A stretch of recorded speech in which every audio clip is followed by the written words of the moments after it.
نستغفره ونعوذ بالله من شرور أنفسنا ومن سيئات أعمالنا من يهده الله فلا مضل له ومن يضلله فلا هادي له وأشهد أن لا إله إلا الله وحده لا شريك له وأشهد أن محمدا عبده ورسوله أما بعد فإن خير الحديث كتاب الله وخير الهدي هدي محمد صلى الله عليه وسلم وشر الأمور محدثاتها وكل محدثة بدعة وكل بدعة ضلالة وكل ضلالة في النار فأعوذ بالله السميع العليم من الشيطان الرجيم بسم الله الرحمن الرحيم يا أيها الذين آمنوا اتقوا الله حق تقاته ولا تموتن إلا وأنتم مسلمون يا أيها الناس اتقوا ربكم الذي خلقكم من نفس واحدة وخلق منها زوجها وبث منهما رجالا كثيرا ونساء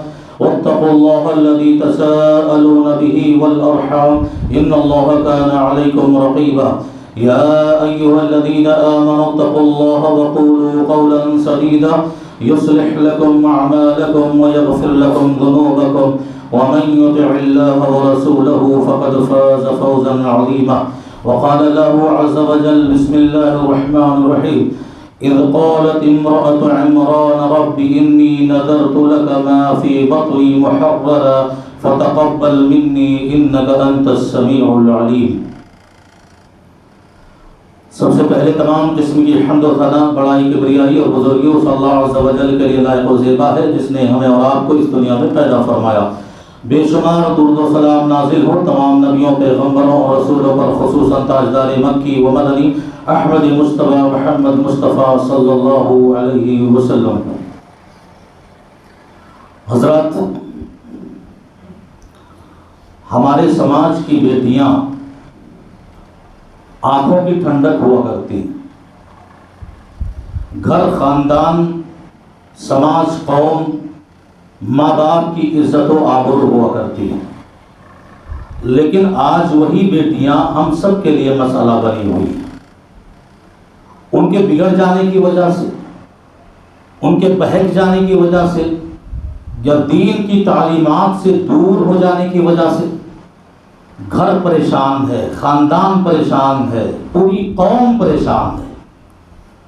بیٹیوں کے بگڑنے کے جو اسباب ہیں، جو وجوہات ہیں، اس سے پہلے کہ میں اسے آپ کے سامنے رکھوں، ہمارے لیے جاننا ضروری ہے کہ بیٹیاں بنتی کیسے، بیٹیاں سنورتی کیسے، بیٹیاں تقوی گزار کیسے بنتی ہیں، بیٹیاں شرم و حیا والی، عزت و آبرو والی کب بنتی ہیں. اور اسی مناسبت سے میں نے آغاز خطبہ میں سورہ آل عمران کی وہ آیت پڑھی ہے جس آیت میں رب العزت نے ام مریم کا تذکرہ کیا ہے. کون ہے یہ مریم؟ مریم علیہ السلام یہ اللہ کی اولیاء میں سے ایک ولی ہیں. خاتون اولیاء میں سے مریم ایک ولی ہیں. اور یہ وہ مریم ہے جنہیں یہ اعزاز ملا، جنہیں یہ شرف ملا، جنہیں یہ مقام ملا، جنہیں یہ رتبہ ملا کہ اللہ کے مقدس فرشتوں نے ان سے خطاب کرتے ہوئے کہا اذ قالت الملائکۃ یا مریم ان اللہ اصطفاک وطہرک واصطفاک علی نساء العالمین.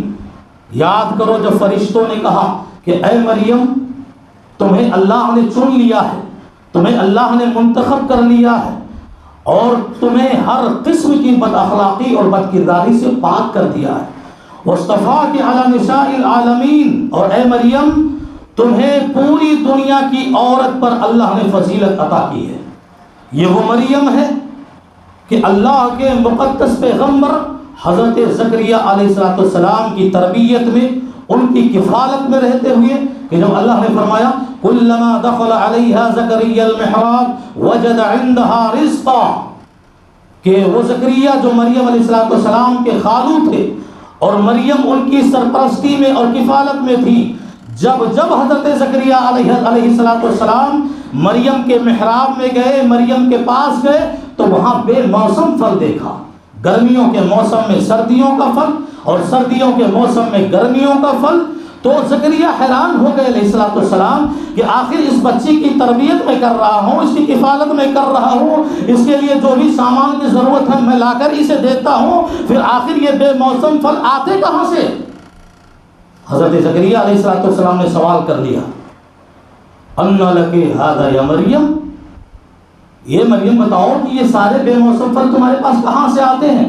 اور یہاں رک کر سماج اور معاشرے کا ایک سلگتے ہوئے سوال کا جواب بھی ہمیں مل جاتا کہ جو سماج کے سرپرست ہیں، جو ذمہ دار ہیں، جو گارجین ہیں، وہ ماں باپ ہوں جو اپنی اولاد کے لیے ذمہ دار ہیں، وہ بھائی ہیں جو اپنی بہنوں کے لیے ذمہ دار ہیں، اور وہ چاچا ہیں جو اپنے بھتیجے اور بھتیجوں کے ذمہ دار ہیں، ان کو شریعت نے یہ پورا حق دیا ہے کہ اگر تمہارے ماتحت رہنے والے لوگ، تمہارے نیچے پرورش پانے والے لوگ اگر خلاف معمول کوئی چیز تم ان کے اندر دیکھ رہے ہو تو ان سے باضابطہ سوال کرنے کی تمہیں اجازت ہے، اور یہ حق تمہیں شریعت نے دیا ہے۔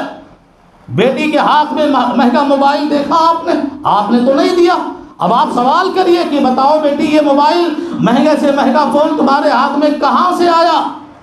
بیٹا رات کے 2 بجے آپ کے گھر آ رہا ہے، آپ اس سے باضابطہ سوال کیجئے، بیٹے رات کے 2 بجے کیا کر رہے تھے اور اب کہاں آئے ہو؟ بیٹا بائک سے چل رہا ہے، آپ نے بائک خرید کر نہیں دیا، آپ اس سے باضابطہ سوال کیجئے کہ بیٹا ہم نے بائک دیا نہیں، تمہارے پاس بائک آئی کہاں سے؟ معقول جواب دیتا ہے تو ٹھیک، ورنہ وہ سماج کا سب سے بڑا مجرم ہے۔ یہاں دیکھو اپنی بیٹیوں کو پاکیزہ بناؤ مریم کی طرح۔ زکریا نے سوال کیا اَنَّ لَكِ هَذَا، کہ بتاؤ مریم بے موسم پھل کہاں سے تمہارے پاس آئے؟ حضرت مریم علیہ السلام نے جواب دیا، اور معقول جواب دیا، جو پاکیزہ ہوتے ہیں، جو اچھے ہوتے ہیں، جو صالح ہوتے ہیں، جو نیک ہوتے ہیں، اور جن کی راتیں نیکیوں میں گزرتی ہیں، جن کے دن اور جن کے گھنٹے اور جن کے منٹیں اللہ کی اطاعت و فرما برداری میں گزرتی ہے، وہ گناہوں سے پاک ہوتے ہیں، تو انہیں جواب دینے میں کوئی حرج نہیں ہوتی، کوئی ہچکچاہٹ نہیں آتی۔ انہوں نے کہا هُوَ مِنْ عِنْدِ اللَّهِ، خالو جان یہ جو بے موسم پھل ہیں یہ رزق اللہ کی جانب سے آیا ہوا ہے، اور ان اللہ یرزق ما یشاء بغیر حساب، اللہ بلا حساب و کتاب جسے چاہتا ہے روزیاں عطا کرتا ہے۔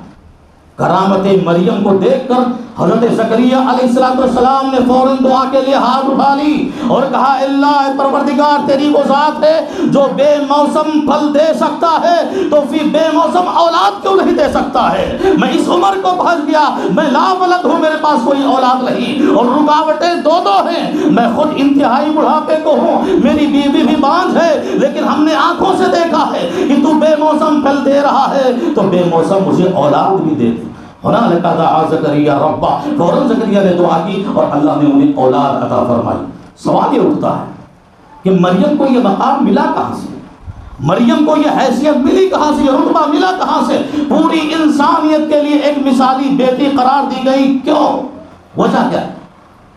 وجہ قرآن خود بتلاتا ہے کہ یہ اپنے نیک ماں باپ کی بیٹی تھی، ان کے والدین صالح تھے، نیک تھے، اور آپ سبھی جانتے ہیں کہ بلا نکاح اور شوہر کے جب عیسیٰ کی پیدائش ہوئی علیہ السلام، قوم نے تانا مارا، قوم نے شکوہ کیا کہ مریم کہاں سے یہ بیٹا آیا ہوا ہے۔ وہاں قوم نے ایک بات یہ بھی کہی تھی، ان کے ماں باپ کی نیکی اور ان کے ماں باپ کے صالح ہونے کی شہادت دی تھی، کہا ما کان ابوک امرئ سوء وما کانت امک بغیہ، مریم تمہارے ابا تو ایسے نہیں تھے، تمہارے ابا بڑے صالح اور نیک تھے، تمہاری ماں بڑی نیک تھی، پھر یہ بچہ کہاں سے آیا؟ مطلب یہ ہوا کہ پوری قوم نے ان کے ماں باپ کے نیک ہونے کی شہادت دی، اور اللہ نے کہا جب ماں باپ نیک ہوتے ہیں تو اولاد بھی نیک ہوتی ہے، اور ماں باپ کے اندر اپنی اولاد کے لیے ایک دعا ہوتی ہے، ایک تڑپ ہوتی ہے، اولاد صالح ہو، نیک ہو۔ اللہ رب العزت نے مریم کی دعا کا تذکرہ کیا ہے، کب؟ جب مریم اپنی ماں کے پیٹ میں تھی، ابھی وہ دنیا میں نہیں آئی، ابھی ان کی پیدائش نہیں ہوئی، اس کے باوجود اللہ رب العزت نے مریم کی دعا کا تذکرہ کیا۔ اذ قالت امرأۃ عمران رب انی نذرت لک ما فی بطنی محررا، یہ پروردگار اس وقت میرے پیٹ میں جو عمل ہے میں اس کو تیرے گھر بیت المقدس کی خدمت کے لیے وقف کی نظر مانتی ہوں، فتقبل منی، میری دعا اور میری اس نظر کو تو قبول فرما لے، تو سننے اور جاننے والا ہے۔ آپ جانتے ہیں یہ ولادت اور پیدائش کے پہلے کی تڑپ اور دعا، اور جب مریم پیدا ہو گئی بیٹے کی خواہش تھی، لیس الذکر کالانثی، بیٹی پیدا ہو گئی، انہوں نے کہا انی سمیتھا مریم، اے پروردگار میں نے اس بچی کا نام مریم رکھا ہے،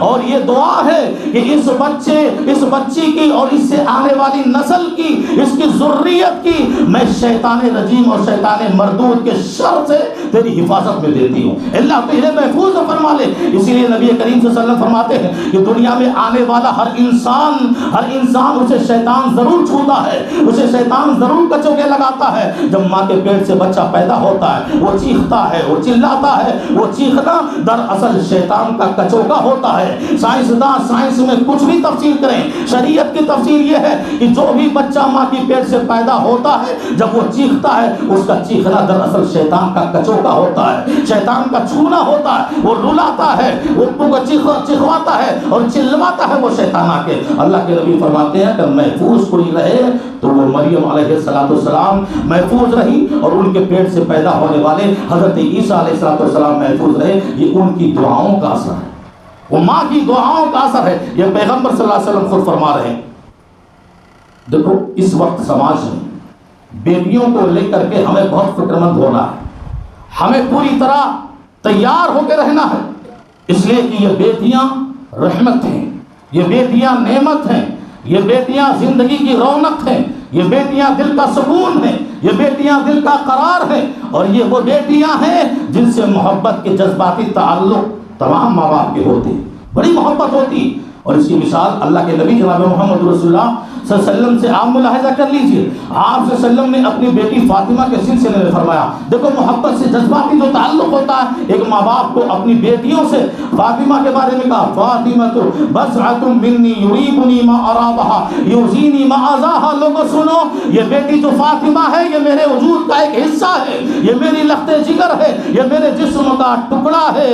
فاطمہ کا درد میرا درد ہے، فاطمہ کا دکھ میرا دکھ ہے، فاطمہ کا غم میرا غم ہے، فاطمہ کی تکلیف میری تکلیف ہے، فاطمہ دکھی ہے تو میں دکھی ہوں، اس لیے کہ فاطمہ یہ میرے جسم کا اور میرے وجود کا ایک حصہ ہے۔ یہ جذباتی تعلق صرف محمد صلی اللہ علیہ وسلم کی اپنی بیٹی سے نہیں بلکہ دنیا میں جتنے ماں باپ ہیں ان سب کا تعلق اپنی بیٹیوں سے ایسے ہی ہوا کرتا ہے۔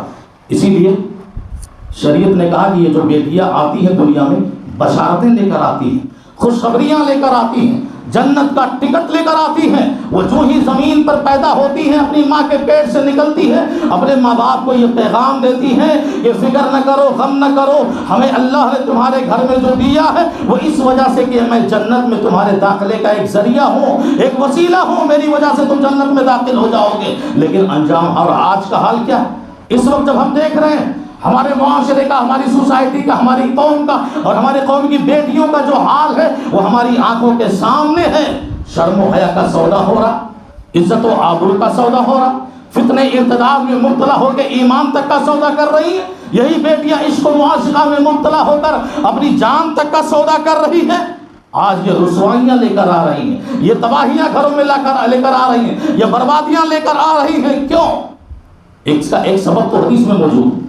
ایک سبب یہ ہے کہ ہم اور آپ نے ایسے دور میں آنکھیں کھولی ہیں جو قیامت کے قریب ہو جانے والا زمانہ ہے، یہ قرب قیامت کا زمانہ ہے، اور پیارے نبی صلی اللہ علیہ وسلم نے قیامت کے قریب ہو جانے کی جو پیشین گوئیاں اپنے باتوں میں بتائی تھی آج وہ حقیقت بن کر ہمارے سامنے آ رہی ہے۔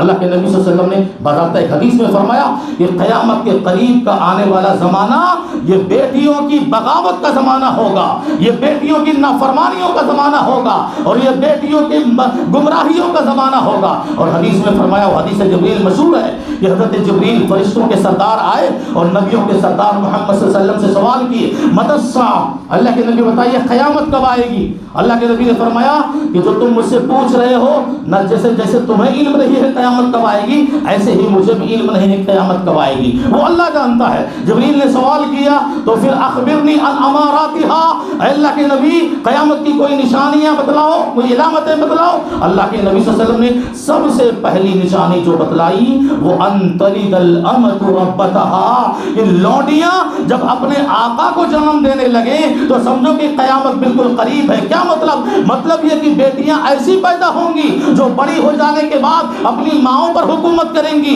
اپنی ماؤں سے بغاوت کریں گی۔ بیٹے جو ہوتے ہیں وہ تو فطرتاً ہر دور میں باغی ہوتے ہیں، وہ اپنے ماں باپ سے بغاوت کرنے والے ہوتے ہیں وہ فطرتاً، لیکن بیٹیاں یہ اپنی ماؤں کی فرما بردار ہوتی ہیں، اپنے باپ سے بہت زیادہ محبت کرنے والے ہوتی ہیں، لیکن وہ ایک ایسا زمانہ آئے گا کہ وہی بیٹیاں اپنی ماؤں سے بغاوت کریں گی، وہی بیٹیاں اپنے باپ سے بغاوت کریں گی، وہی بیٹیاں گمراہیوں کے راستے کو اپنائیں گی۔ اگر ایسا ماحول آ جائے گا تو پھر سمجھ لینا کہ قیامت بہت ہی قریب ہے۔ اور بنیادی جو اسباب ہیں قوم کی بیٹیوں کے گمراہ ہو جانے کے، برا نہ مانا جائے تو سب سے بڑی وجہ تو ماں باپ ہی ہے، والدین ہیں۔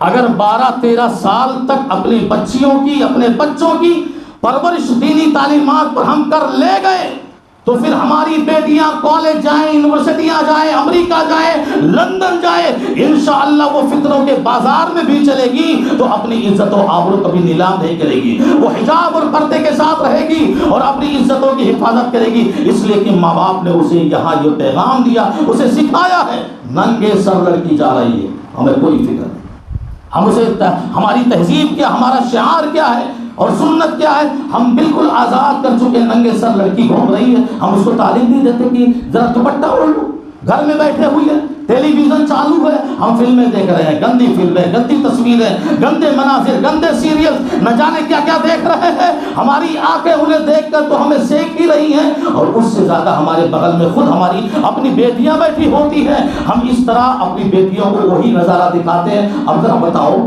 کہ ان بیٹیوں سے عزت و آبرو کی حفاظت کی امید ہم کہاں سے کر سکتے ہیں؟ ہم خود ہی انہیں اسی راہ پر لے جا رہے ہیں، ہم انہیں خود ہی بے شرمی اور بے حیائی کے راستے پر لے جا رہے ہیں۔ کیوں نہیں ہمیں فکر ہوتی کہ ہم انہیں کبھی آخرت کی فکر کی یاد دلائیں؟ بیٹا یہ دنیا عارضی ہے، یہ دنیا وقتی ہے، سانسوں کا چلنا جب تک ہے یہ دنیا ہے، سانسیں بند ہوئی کہ دنیا ختم ہو گئی۔ بیٹی ایمان کا سودا نہ کرو، بیٹی آخرت کی فکر کرو، بیٹی گھر سنبھالو، بیٹی یہ کرو وہ کرو۔ اسلام کی تعلیمات کو دے کر کے ہم آخرت کی فکر نہیں دے رہے، یہی وجہ ہے کہ وہ خود بیٹیاں تو جہنم کے راستوں پہ جا رہی ہیں اور اپنے ماں باپ کے لیے بھی ان کی بھی آخرت کو برباد کر رہی ہیں۔ سماج میں جو عزتیں نیلام کر رہی وہ تو کر رہی ہیں، ان کی آخرت بھی برباد کر رہی ہیں۔ یہ بیٹیاں آخرت کے برباد کرنے کا ذریعہ بن چکی ہیں۔ ذرا دیکھو پیارے نبی صلی اللہ علیہ وسلم، کوئی شک نہیں کہ وہ دنیا میں کسی باپ نے اپنی بیٹی سے کوئی محبت کی ہوگی تو پیارے نبی صلی اللہ علیہ وسلم ان سے زیادہ کون کر سکتا ہے؟ جو بیٹیوں کی بشارت لے کر آئے، بیٹیوں کی خوشخبری لے کر آئے اور جو اسلام کی تعلیمات لے کر آئے، ان سے زیادہ اپنی بیٹی سے پیار اور محبت کرنے والا اس دنیا میں اور کون ہو سکتا ہے؟ لیکن اچھی محبت اور سچی محبت وہی ہوتی ہے جس میں آخرت کی فکر ہو، آخرت کی فکر ہو۔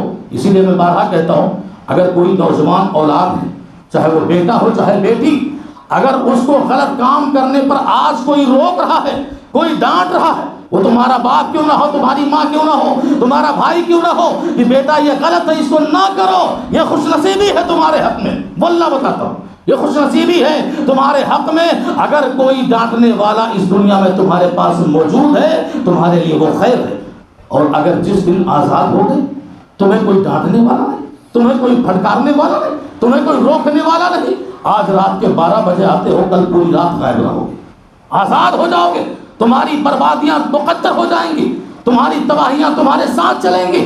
آج ہمیں برا لگتا ہے، باپ ڈانٹتا ہے تو اولاد کو برا لگتا ہے، ماں ڈانٹتی ہے تو اولاد کو برا لگتا ہے، غلط کام پر اسے روکنا چاہتی ہے، اسے جہنم سے بچانا چاہتی ہے، اسے جنت کا راستہ دکھانا چاہتی ہے، بیٹیوں کی اس کی اپنی اہمیت بتلانا چاہتی ہے۔ نہیں سننا، نہیں سننا، مت سنو، بربادیاں تو تم خود خرید رہے ہو، خود خرید رہے ہو میرے بھائی اور دوست۔ اللہ کے نبی نے کیا فرمایا؟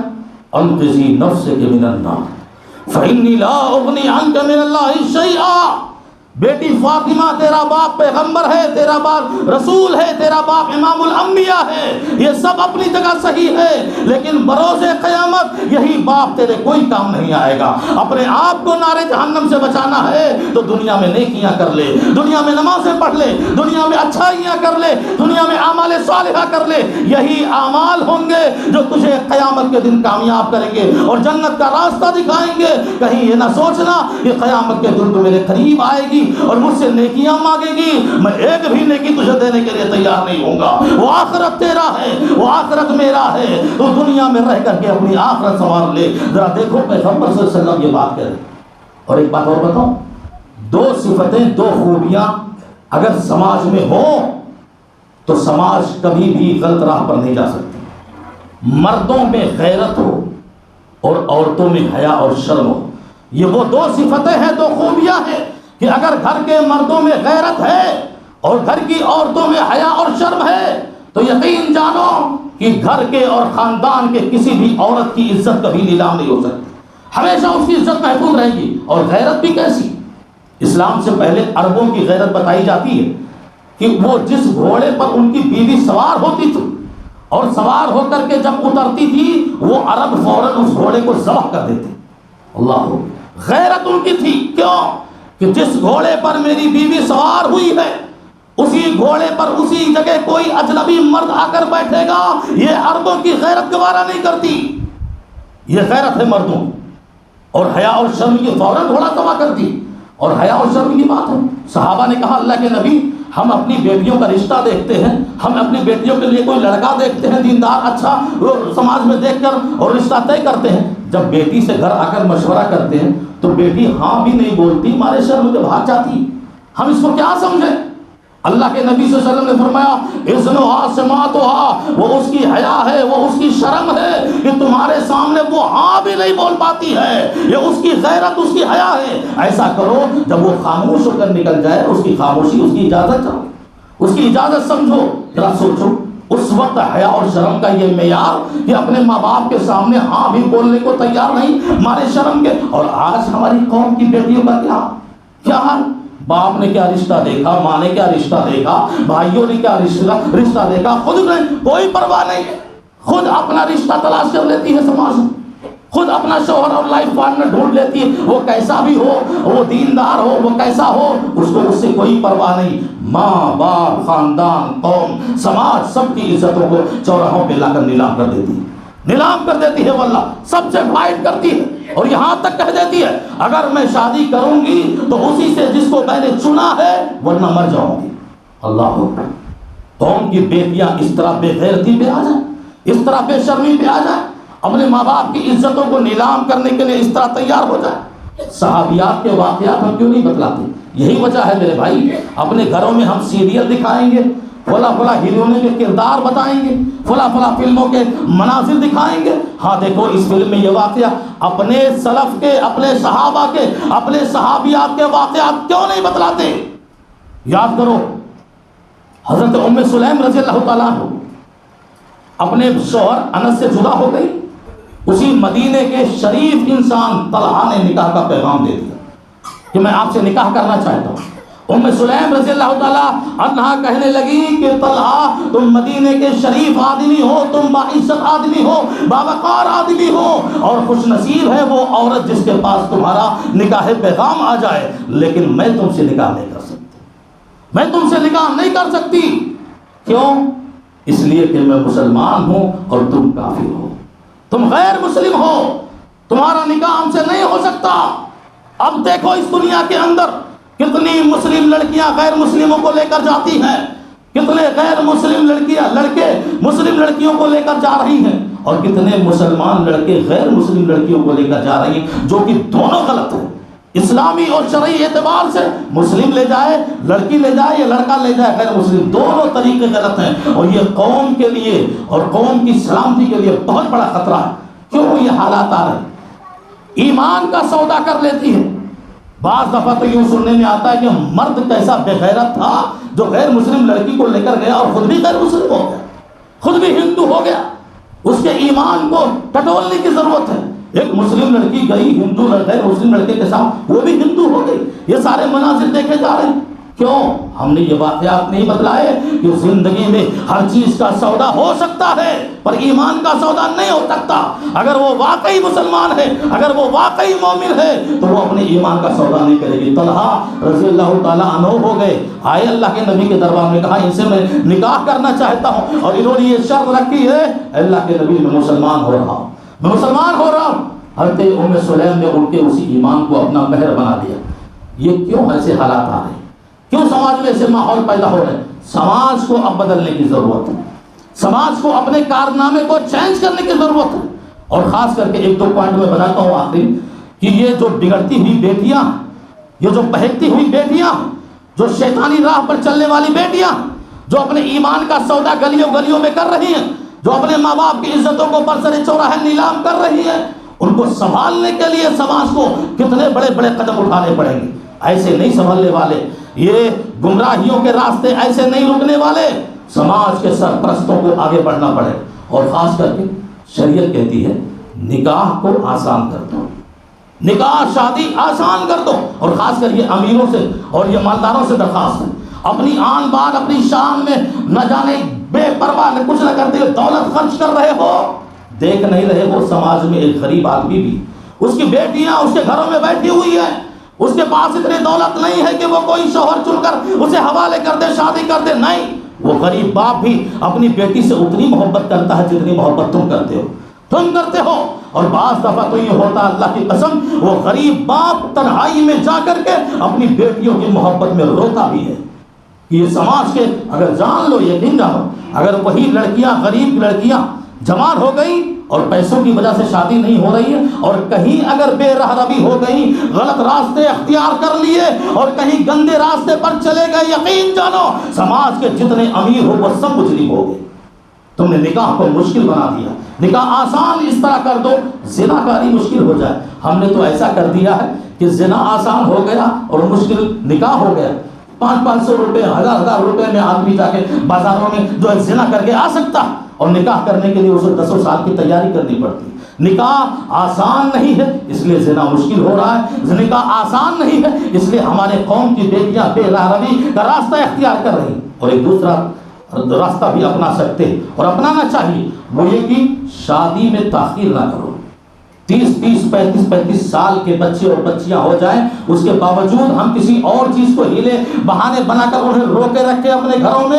آپ یاد رکھو، جوانی کی اس دہلیز پر پہنچنے کے بعد، بلوغت کے اس منزل پر پہنچنے کے بعد، شیطان پوری طرح ان کا سایہ بن جاتا ہے، ان کے ساتھ رہتا ہے، اور کب ان کے قدم ڈگمگا جائیں اور کب وہ ہماری عزتوں کو چوراہوں پر لے آئیں، ہم اس کی کوئی گارنٹی نہیں لے سکتے۔ اس لیے شریعت کہتی ہے آسان کے ساتھ اب اس میں تاخیر نہ کرو، اس میں دیر نہ کرو۔ دیکھو ہم کیا ہے، مجلس نکاح میں گئے، جو بیٹی کا باپ اور جو بہن کا بھائی، وہ گیا ہاتھ میں ہاتھ دے کر ایجاب و قبول کرا دیا، شادی ہو گئی۔ ہم اس کو آسان سمجھتے، شادی کرا دیا۔ اسلام نے ولیوں کو جو ذمہ داری دی ہے، لا نکاح الا بولی، اور سنو، اگر کوئی بھی لڑکی بغیر ولی کے نکاح کرتی ہے ساری زندگی زناکاری کرے گی۔ بغیر ولی کے نکاح اسلام میں جائز ہی نہیں ہے، چاہے کورٹ میرج کر لو، چاہے کہیں بھی جا کر لو، اگر تمہارا کوئی ولی نہیں ہے تمہارا نکاح تا قیامت اور تا زندگی وہ حرام رہے گا۔ لا نکاح الا بولی۔ لیکن ولیوں کی ذمہ داری ہے، وہ جو میں نے کہا کہ غیرت ہونی چاہیے، شرم ہونی چاہیے، عزتوں کی حفاظت ہونی چاہیے۔ باپ ہو، جس بیٹی کے ولی بننے جا رہے ہو، یہ بتاؤ کہ تم نے اس بیٹی کی عزتوں کی حفاظت کہاں تک کی ہے؟ اگر کی ہے تو کسی لڑکے کے ہاتھ میں دے دو، ورنہ یاد رکھو اگر کوئی بھی عورت بے پردہ سماج میں نکلے، وہ یہ ثبوت دے رہی ہوتی ہے کہ ہمارے گھر کے جتنے مرد ہیں سب بے غیرت ہیں، سب بے غیرت ہیں۔ اگر کوئی بیوی بے پردہ ہو کر سماج میں نکل رہی ہے بازاروں میں، وہ ثبوت دے رہی ہے میرا شوہر بے غیرت ہے۔ اگر کوئی بہن نکل رہی ہے بے پردہ، وہ ثبوت دے رہی ہے میرا بھائی بے غیرت ہے۔ اس طرح کوئی بھی عورت نکلے، اس کی اپنے گھر کی مردوں کی بے غیرتی ہوتی ہے۔ اس لیے ولیوں کی یہ سب سے پہلی ذمہ داری ہے۔ اللہ نے کیوں ایسے نہیں کہا، ایسے نہیں کہہ دیا پیغمبر صلی اللہ علیہ وسلم نے، کہا کہ بیٹیوں کی ولادت ایک امتحان ہے، ایک ابتلا ہے، ابتلا، آزمائش۔ یہ آخری حدیث سن لو، آزمائش ہے یہ بیٹیاں، یہ امتحان ہے ہمارے لیے بیٹیاں۔ اللہ کے نبی نے فرمایا من ابتلی من هذه البنات بشيء كن له سترا من النار۔ لوگوں سنو، یہ بیٹیاں جو تمہارے گھروں میں جنم لیتی ہیں، دراصل یہ تمہارے لیے امتحان ہے۔ اسے آسان نہ سمجھو، اسے سہل نہ سمجھو۔ اس کی عزتوں کی حفاظت تمہاری ذمہ داری ہے، تم مردوں کی ذمہ داری ہے۔ دین کی تعلیمات دینا تم مردوں کی ذمہ داری ہے، اور انہیں اسلام کی راہ پر لانا تم مردوں کی ذمہ داری ہے۔ شیطان کے اور سماج کی گندگیوں سے بچانا تم مردوں کی ذمہ داری ہے۔ اور اگر اس ذمہ داری کو ادا کر لے گئے تو تو یہی بیٹیاں کل قیامت کے دن نار جہنم کے بیچ دراڑ بن جائیں گی، تمہیں جہنم میں داخل نہیں ہونے دیں گی، تمہیں جنت میں داخلے کے لیے لے جائیں گی۔ اس لیے یہ بیٹیاں آزمائش ہوا کرتی ہیں۔ اس سماج میں اس وقت قوم کی جو بے راہ روی ہے، ہم سب کو اپنے کان کھڑے کرنا چاہیے، وہ چاہے ہماری اپنی بیٹیوں کا مسئلہ ہو اور وہ چاہے کسی اور کی بیٹیوں کا مسئلہ ہو یا بیٹوں کا مسئلہ ہو۔ بے راہ روی جو راستے ہیں، گندے راستے ہیں، ان راستوں پر اکثریت قوم کی بیٹیاں جا رہی ہیں، ان کو سنبھالنے کی ضرورت ہے اور ان کو ایمان کی تعلیمات دینے کی ضرورت ہے۔ اللہ رب العزت سے دعا ہے کہ العالمین ہم سب کی بیٹیوں کی حفاظت فرمائے، اللہ ہمارے قوم کی بیٹیوں کی حفاظت فرمائے، ہمارے قوم کے بیٹوں کو غیرت مند بنائے اور ہماری قوم کی بیٹیوں کو حیادار اور شرم والی بنائے۔ اللہ رب العزت جب تک ہمیں زندہ رکھے، ایمان اور تعلیمات پر زندہ رکھے اسلام کی، اور ہمیں جب موت آئے، ہمارا آخری سانس ٹوٹے، العالمین اسلام کی تعلیمات پر ٹوٹے۔ وآخر دعوانا الحمدللہ رب العالمین۔ خطبے کے آخر میں ایک ضروری اعلان